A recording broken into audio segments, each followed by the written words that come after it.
Alors, cette fois-ci, on attaque un de mes spéciales, un de mes mouvements signature, même si c'est pas du tout moi qui l'ai inventé, mais c'est souvent moi qui le fais découvrir, donc c'est pour ça que je dis un de mes mouvements signature. Euh, et un de mes mouvements préférés aussi, il est vraiment très très très très bien. C'est le frog pump. Voilà, tout simplement le hip thrust grenouille si tu préfères, mais on va surtout l'appeler frog pump pour des raisons de praticité. Donc, mouvement, position de départ, position d'arrivée, ok. Donc là, ce qu'il faut comprendre sur ce mouvement, c'est vraiment tout comme un hip thrust. Imagine que tu fais un hip thrust, c'est-à-dire que tu vas ponter, donc tu vas faire une impulsion de hanche le plus haut possible, d'accord.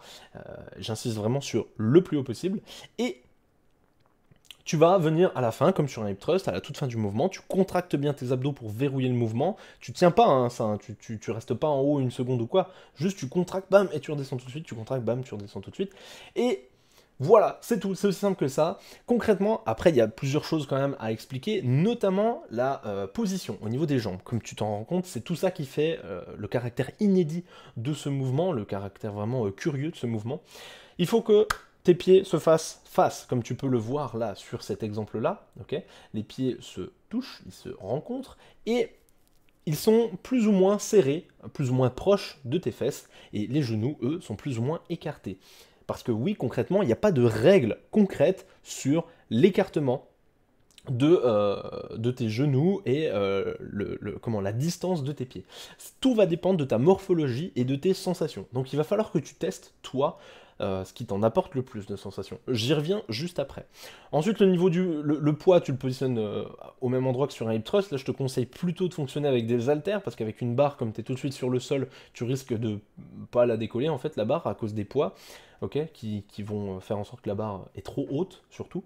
Et au niveau du dos, enfin de la tête, là tu vois que Agathe elle est positionnée sur un bossu, ça s'appelle, ces petits dômes bleus, normalement il y en a dans toutes les salles, ça va te permettre en fait de fléchir au niveau de ta colonne vertébrale, et en fait cette toute petite flexion va faire en sorte que le mouvement va être un petit peu contraint, et donc va beaucoup plus recruter au niveau de tes fessiers. C'est vraiment, ça change beaucoup de choses, hein, ça a l'air de rien dit comme ça, mais en fait le fait de plier ta tête va vraiment rendre le mouvement plus compliqué et rendre la contraction plus intense. Et nous c'est ça qu'on cherche, parce que si ta tête est ouverte et que ton mouvement est trop facile, ben tu vas moins travailler, ok, c'est logique. Donc là, je vais te montrer une vidéo, comme ça sera plus parlant. Donc là voilà, là on a beaucoup de choses à voir, donc au niveau de sa tête sur le bossu. On va déjà parler de ça.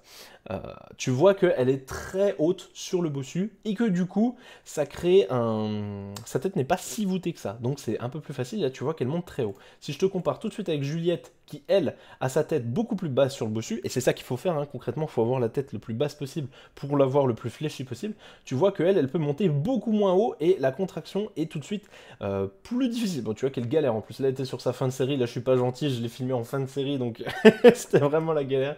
Contrairement à Agathe, je crois que j'ai filmé en début ou milieu de série. Donc, voilà, concrètement, bon, le but du jeu, je t'explique pas la méthode hein, sur celui-là, tu la connais dans ton programme. Là, nous, ce qui nous intéresse, c'est de voir, là, je vais passer sur l'écartement de jambes et la distance des pieds. Donc, regarde bien. Là, tu vois que Agathe, elle a les genoux très écartés, les pieds très serrés de ses fesses, ok. Là, Juliette, c'est l'inverse. Elle a les genoux beaucoup plus serrés et les pieds beaucoup plus éloignés de ses fesses. Donc en fait, il n'y a pas de distance, il n'y a pas de critères particuliers.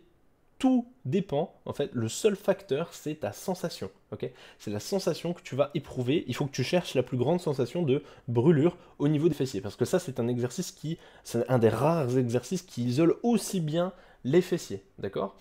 Donc, tu testes, ok, tu testes pied rapproché, genou écarté, pied éloigné. Tu testes aussi pied éloigné, genou serré, pied rapproché, genou serré. Tu testes tout ce qu'il faut, tout ce que tu veux. Une fois que tu as trouvé ce qui te donne le plus de sensations, tu gardes cette variante-là, ok. Donc voilà, à partir de maintenant, tu te rends compte et tu sais faire un frog pump. Super, le bouton est là, bye.